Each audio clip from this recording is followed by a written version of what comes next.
Bonjour à tous et bienvenue pour cette nouvelle vidéo sur ma chaîne. Aujourd'hui, comme vous l'avez vu dans le titre, nous allons faire un update lecture. Dans cet update lecture, je vais vous présenter 3 livres et une bande dessinée. Tout d'abord, je vais vous parler de Le Tour du Monde en 80 jours de Jules Verne. Ensuite, je vais vous parler de U4, le tome Yanis de Florence Inkel. On va continuer cet update lecture avec La Bible de Darwin de James Rollins. Et enfin, nous terminerons par une bande dessinée, Elf, le tome 8. Donc on commence cette update lecture avec Le Tour du Monde en 80 jours de Jules Verne. C'est un roman d'aventure paru aux éditions Gallimard dans la collection Folio Junior. Dans cette histoire, on suit Phileas Fogg et son domestique Passepartout qui vont faire le pari de faire le tour du monde en 80 jours. On va suivre tout leur périple. Bon, à l'époque, c'est en train, en bateau. Forcément, il n'y a pas d'avion, donc c'est un pari assez risqué. Parce qu'il y a encore beaucoup d'attaques de train quand on passe les Amériques, par des Indiens ou par des indigènes. En Inde aussi, il y a encore beaucoup de problèmes. Et donc, c'est intéressant de voir toutes les étapes et toutes les péripéties qui vont leur arriver. Jules Verne arrive à nous tenir en haleine jusqu'au bout, avec un gros retournement de situation à la fin. Ça reste quand même une lecture que j'ai appréciée, mais je préfère d'autres romans de Jules Verne, tels que Voyage au centre de la Terre ou De la Terre à la Lune. Ça ne m'empêchera pas de continuer à lire du Jules Verne, parce que je trouve qu'il écrit très bien, et quand on sait à l'époque où il les a écrits, il a dû beaucoup imaginer, et il avait une grande imagination, et donc je vous le conseille quand même. Maintenant, même s'il ne vous plaît pas, essayez peut-être un autre de Jules Verne.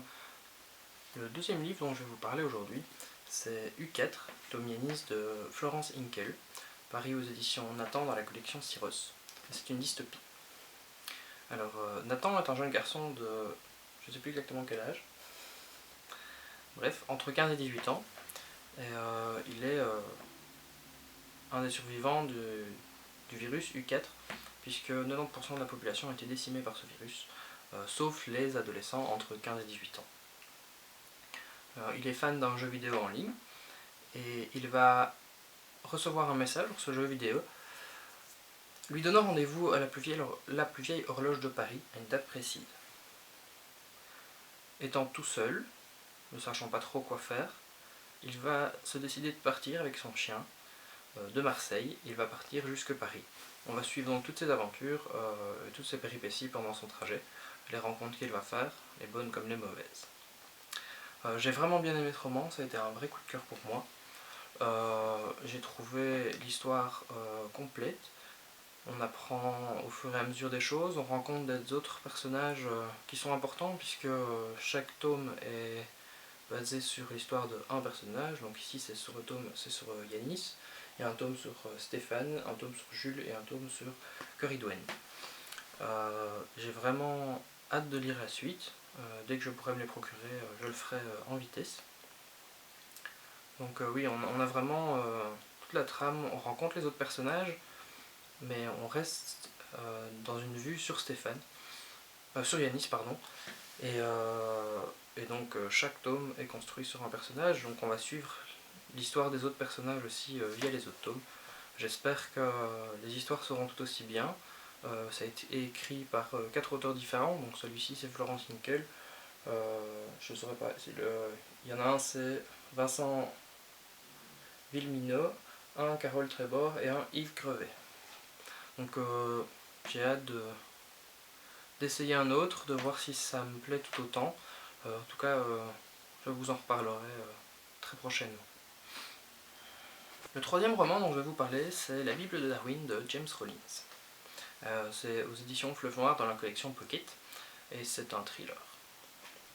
Alors, pour ceux qui aiment les romans dans le style de Dan Brown, James Rollins est très bon lui aussi. C'est vraiment le même style, on suit des personnages, mais on apprend beaucoup de choses au niveau scientifique et au niveau historique dans ces bouquins. Il y a toujours à la fin du bouquin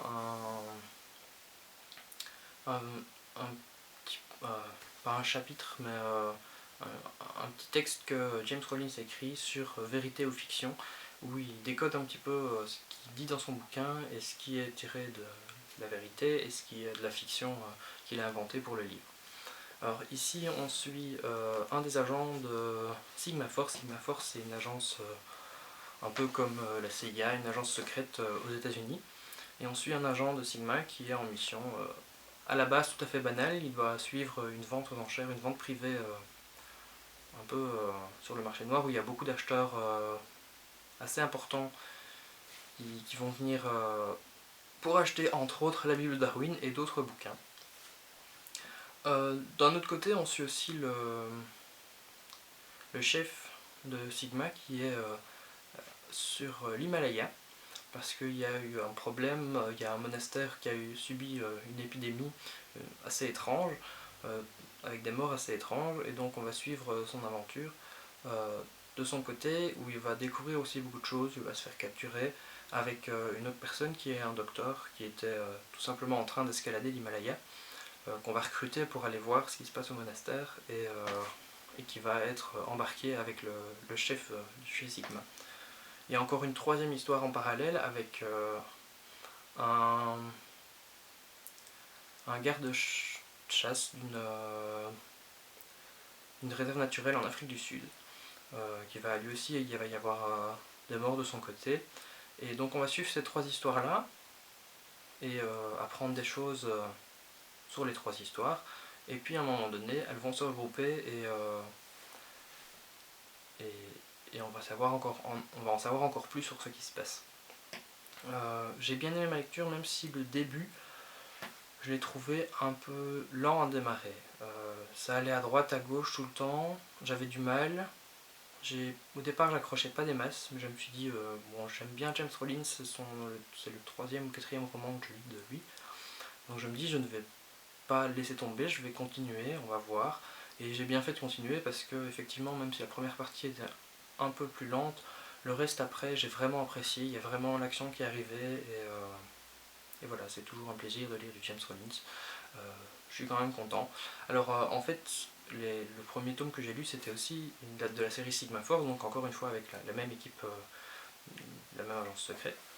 Mais c'était pas le premier tome, je savais pas vraiment qu'il y avait un ordre. En fait, il y a un ordre, mais c'est juste pour le fil rouge qu'il y a un ordre, pour les histoires des personnages. Pour les histoires concrètes des bouquins, donc ici la Bible de Darwin, etc., qu'on va suivre un petit peu, il n'y a pas vraiment d'ordre dans les bouquins, chacun a sa propre histoire, mais pour pouvoir suivre l'histoire des personnages, vraiment des personnages principaux, là il vaut mieux lire les bouquins dans l'ordre. Et enfin, le dernier ouvrage dont je vais vous parler, ce n'est pas un roman, c'est une bande dessinée, c'est Elf. Elle a été écrite et illustrée, je suppose, par Perubilo, et le titre, vu que c'est le tome 8, le titre c'est La Dernière Ombre, aux éditions Soleil, et c'est du fantasy.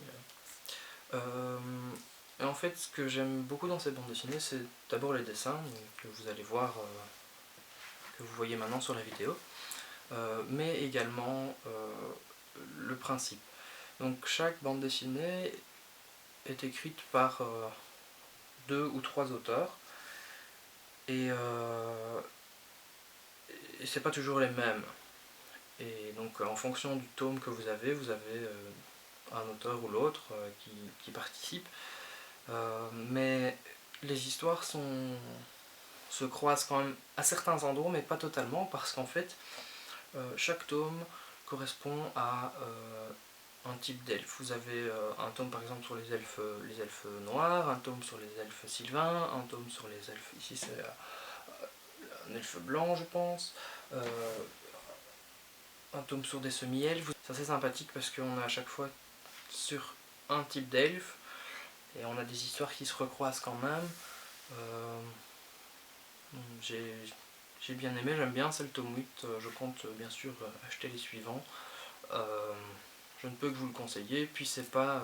voilà, il y a des bandes dessinées que je lis où c'est vraiment la suite tout le temps, mais bon, quand il y a 13-14 tomes, c'est pas toujours évident de... Il faut toujours se rappeler de ce qui s'est passé, parce qu'ils font des références, Ici ils font des références dans des anciens tomes, mais c'est beaucoup plus facilement compréhensible.